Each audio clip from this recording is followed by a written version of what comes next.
This is CBC Winnipeg News.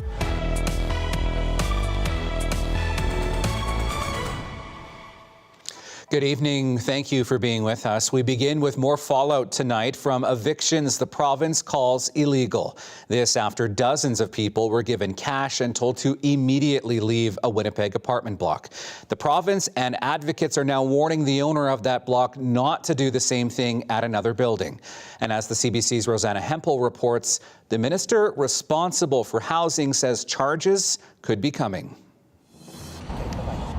Kyle Lemke is desperate to find a home.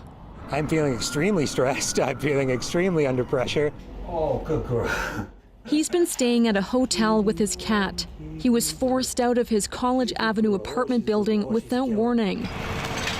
Lemke says he did not get an official notice that his lease was terminated. Instead, a man who said he was the new owner of 285 College came by his suite Saturday and told him to move out. They came and started all sorts of intimidation tactics. Basically, that's all it was he was, you're going to be out on the street in a day. You're going to be homeless. Lemke is among dozens who had to leave. One person told us their belongings had been thrown out without permission. Bernadette Smith, the Minister of Housing, Addictions and Homelessness, says she's outraged. And these events are unacceptable, and they're roadblocks to our efforts to end homelessness here in our province. Smith says the province is trying to find people homes, and the Residential Tenancies Branch is investigating. The Minister for Consumer Protection and Government Services says that investigation could lead to criminal charges. To that property owner, make no mistake, these are illegal actions, and we will use every resource available to us within the legislation to ensure this doesn't happen. Marion Willis with St. Boniface StreetLink says she's contacted police. She fears the owner might do the same thing to another building. I can tell you that if he goes into the building on Furby, he will have no success removing the people from there. There'll likely be bloodshed. CBC has not been able to speak to the new owner. Meanwhile, Lemke says he's running out of money. So it's basically like I've been robbed of house and home by some con artist. He's filing a complaint with the Residential Tenancies Branch. He says that doesn't help his immediate challenges. Rosanna Hempel, CBC News, Winnipeg.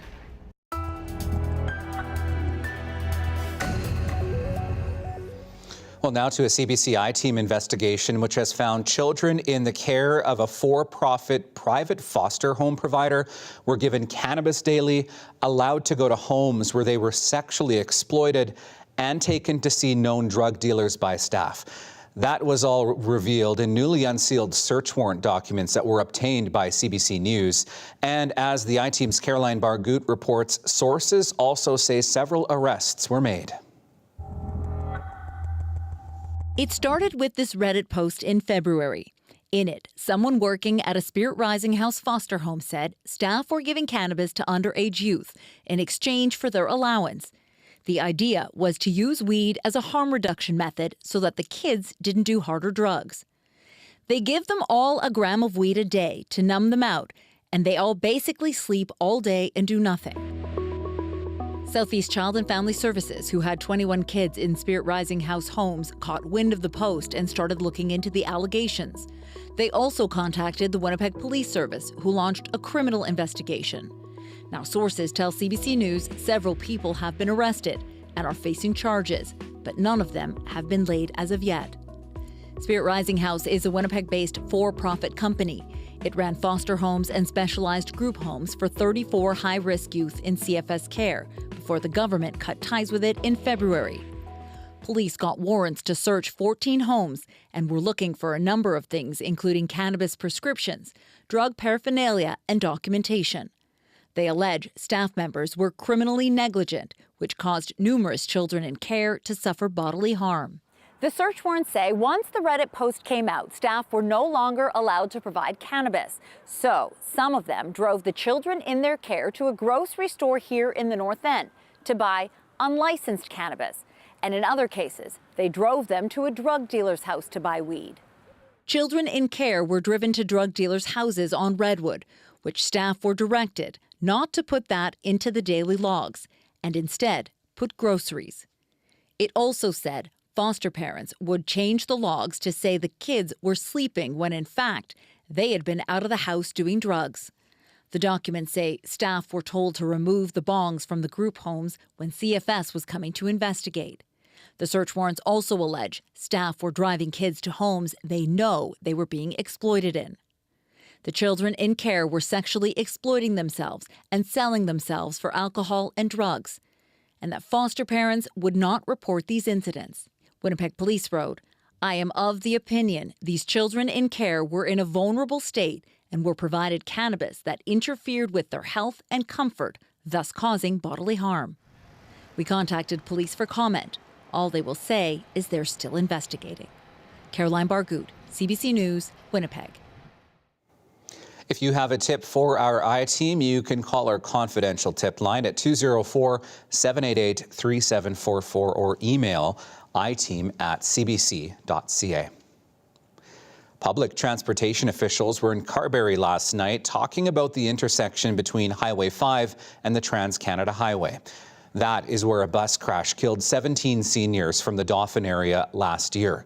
People were shown 3 potential new designs for the intersection at that consultation: a widened intersection, a roundabout, or this, an R-cut setup that forces drivers to make a U-turn instead of turning left. Sylvia Kukaroots lives in Carberry and thinks the province is missing the mark. They've given the options I think that they want to see at the intersection. But when I looked at them, I go, I don't think any of them look that great. The overpass to me is the best option. The Carberry Fire Department typically responds to between 4 and 6 crashes per year at that intersection. Construction is expected to begin in late 2025 and finish by fall of 2026. The province is making it easier for people to access gender-affirming care. Patients will only need 1 referral to get that care rather than 2. And as Ian Fraze tells us, advocates say it replaces what was an outdated and unnecessary process. For patients seeking gender-affirming care, seeing a mental health specialist added 1 year to their wait, sometimes longer. If it was a psychologist they had to see, and for certain procedures that was a requirement, you could add another 2 years. For years, these patients needed 2 referrals, the first from a doctor, the second from a mental health specialist. But a recent study in Manitoba found that specialist agreed with the doctor every time. Anne Wilcox leads Clinic Community Health. It's not adding any value. It certainly wasn't an opportunity for that client to access any additional mental health support. It was purely gatekeeping. The provincial government agrees only a medical referral is needed now. This is a big step forward in making it easier for you to get the care and support that you need and deserve. And the province will give more primary care providers the permission to refer patients for gender-affirming care. The health minister says the previous rules were confusing.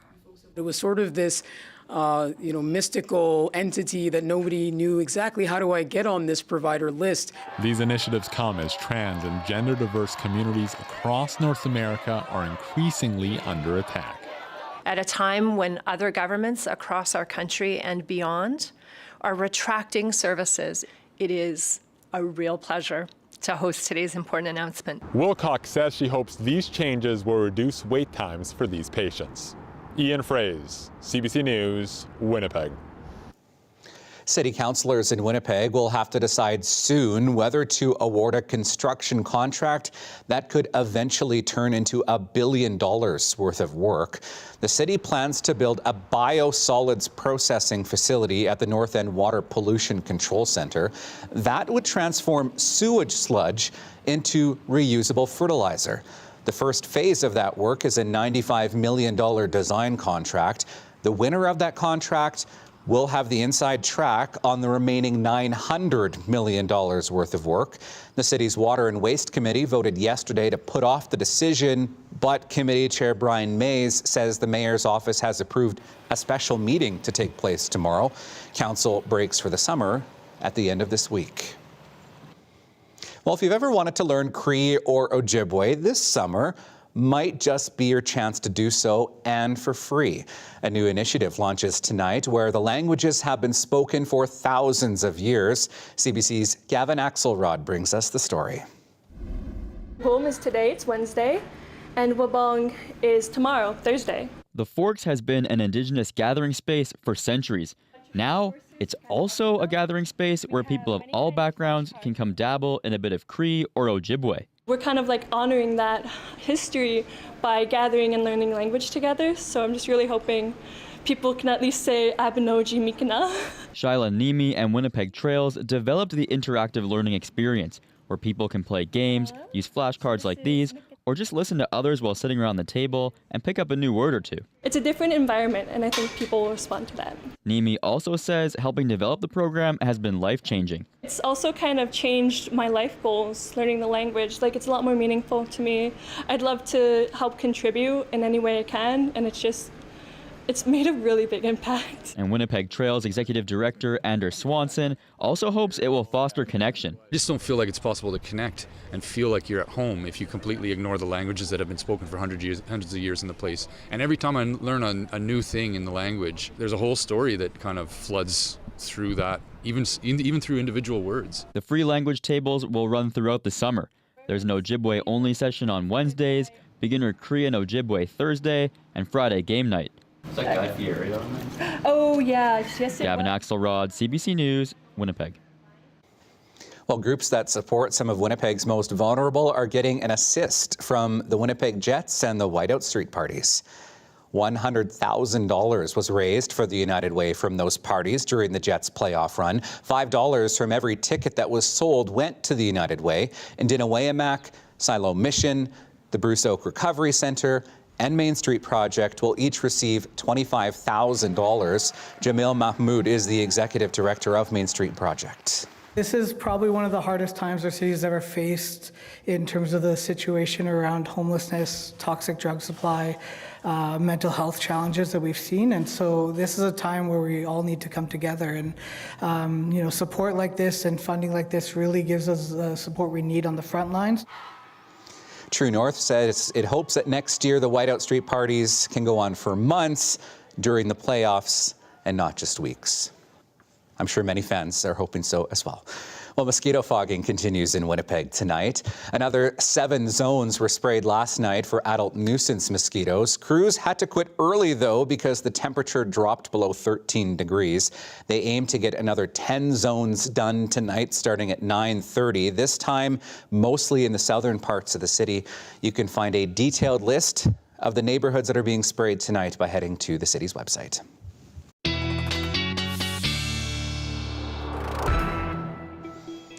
That leads us to a look at weather, and we'll drop close to that 13 degrees again tonight, which we'll get into, but I want to talk about the heat first off, because we have seen quite a bit of heat across the province. Here's a look at some of our daytime highs from today, kind of a contrast between the north and the south. 22 is where we've gotten to so far in Winnipeg and the Brandon region as well. But look into the northwest corner of Manitoba there. Lynn Lake getting up to 28 this afternoon. Thompson also getting up to 28 degrees. And this is the region where we have a heat warning in place. So for the bulk of northern Manitoba, including Thompson, Norway House, the Pas, Flin Flon, Lynn Lake, into the Tadoule Lake region. And really that extends right across Saskatchewan into Alberta, the Northwest Territories, and the BC interior, all part of a ridge of high pressure that is built in, really clearing things out. You can see not a lot of cloud to see, or anything really, on satellite and radar. We have had a bit of high, thin level cloud, particularly through southeastern Manitoba. So if you've looked south from Winnipeg today, you've likely seen a little bit of cloud. That is from some of that sort of really high, thin cloud that's been kind of moving through the region. And kind of what you see is what you get over the next couple of days, and really the next few days in Manitoba. Starting tomorrow morning, high pressure really starts us out nice and sunny. Focusing on northern Manitoba, though, as we get into the afternoon hours, because we could see, particularly with the heat and humidity, some thunderstorms bubbling up through the late afternoon. We get that risk of thunderstorms here in the south as we get through the later afternoon, best chance through the late afternoon, early evening, and kind of rinse and repeat as we get into the day on Saturday and again into the day on Sunday. So I was talking about that risk of thunderstorms, particularly for tomorrow, kind of Barons River, Grand Rapids, Mafeking north into the Thompson region, the best chance for thunderstorms thunderstorms tomorrow. The threats being, of course, hail up to the size of dimes, so not large hail, but certainly the risk of hail tomorrow. Wind gusts up to 80 kilometers an hour and up to 30 to 50 millimeters of rain in some of these thunderstorms. So just keep that in mind. Doesn't mean it's going to thunderstorm everywhere tomorrow, but we could see a few rumbles of thunder in the north. Clear tonight, 13 degrees in Winnipeg, west winds at 10, southwest winds at 10 tomorrow morning, 18 degrees, and up to 28 tomorrow afternoon with a sunny sky. Northern Manitoba looking at temperatures into the 30s, feeling closer to 40 in places like Thompson tomorrow afternoon, 27 in Brandon, and then 30s as we get through the next few days, feeling closer to 40 as we head through the weekend here in Winnipeg with that risk of thunderstorms. I'll have your 7-day forecast coming up. Well, as you saw here yesterday, an iconic plane from the Second World War is in Winnipeg, Canada's only Avro Lancaster in flying condition. The bomber's brief stop in Winnipeg has attracted thousands of visitors, some with family connections to that plane. My dad was a navigator, wanted to be a pilot, but his math skills were too far advanced to be a pilot, so they wanted him as a navigator. And I believe he flew 32 runs, and one time they had to land with the bomb still on the plane, and they landed safely. They got shot down once, and he used to talk about walking back to where they could be. It's a little emotional. Our uncle, Philip Picalo, had been a bomb aimer that was shot down in the war, and he came out through that hatch that we're looking at right there. He survived the war. He was taken in by the Dutch underground and hidden for the last year of the war. Shot down June 13th, 1944. Just the sacrifice that those young guys made, everything they did for us, and the heroism that they all had. Well, you're looking live at Old Market Square this evening and the kickoff for the 37th annual Winnipeg Fringe Festival. There'll be about 150 shows this year, something for everybody. We'll set it all up when we come back after this.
All right, well, it is time to go fringing. The 37th annual Fringe Theatre Festival is officially underway in Old Market Square, and that is where we find the CBC's Zabina Ahmed live for us tonight. Zabina, what is happening down there now? The Old Market Square is bustling with fringers for the opening day. There are a lot of musicians and performers on stage. There's food, there's drinks, there's a shaded patio, a liquor mart. Pretty much everything to have a great time here. Right. Let me hear you, Fringe. Are you ready for some great entertainment? This is the start of Fringe 2024. As the moonlight rises on these soothing days. From plays, comedies, dramas, musicals, magic, cabaret, sketch comedy, dance, you name it, even the indescribable. There's something for everybody to enjoy at the Fringe. Festival director Chuck McKeown says there are 148 indoor productions. We've got about half the artists are from Manitoba, and the rest are from Canada and around the world, as far away as Japan, Australia, Brazil, Germany, the UK, the US. This is one of the 4 plays by Gargoyle Theatre, headed by Andrew Davidson. His theatre is one of the 25 Fringe venues. Davidson says his shows are Manitoba-made. Both creators and artists are homegrown. A lot of them are early career and up-and-comers. We're not a huge theatre with a lot of resources, but what we do have is the rehearsal space for them to create in and a lot of love to put behind their new original shows. The festival is promising something for all ages. We've got an indoor venue with 5 plays for children under 12, and of course, tickets at that venue are pay what you can. There is a charge for the indoor shows. It's about $10 to $14, and all that information can be found on the website. Now, from starting tomorrow, there are a lot of free activities for the kids, such as storytelling and arts and craft. The festival is on for the next 10 days until July 28th, and there's already a lot of weekend vibe here already. Riley? All right, looks like a lot of fun. Thank you, CBC Zabina Ahmed reporting live for us in Old Market Square tonight. As we head to break, some scenes over Oakhammock Marsh, a mix of sun and clouds today, low 20s in southern Manitoba. A little bit of a different story, though, as we head into the next few days, with temperatures really heating up into the 30s for much of us in the province. I'll have your full 7-day forecast coming up when we come back.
All right, if you're planning your day, going to Fringe, or heading out for a walk with the dog tomorrow, here's what you need to know. 18 degrees first thing in the morning, light winds, 28 by the afternoon, and really only cooling off to about 26 by the evening. Here's Winnie. I hope Winnie has lots of water for tomorrow. Thank you, Michelle. You can send your pics into talkback@cbc.ca, especially if they're summer related. Looking at temperatures in the 30s as we get through most of the 7-day forecast. A slight risk of thunderstorms Friday and Saturday later in the day. Feeling closer to 40 with the humidity. Could see maybe some heat warnings issued for the south, but remains to be seen, and 30s into next week as well. An inspirational run to inspire peace and harmony made its way through Winnipeg this morning. The Sri Chinmoy Onus One Peace Home Run began in 1987, and some lucky students got to hold the torch for the Winnipeg portion today. That's our daily lift.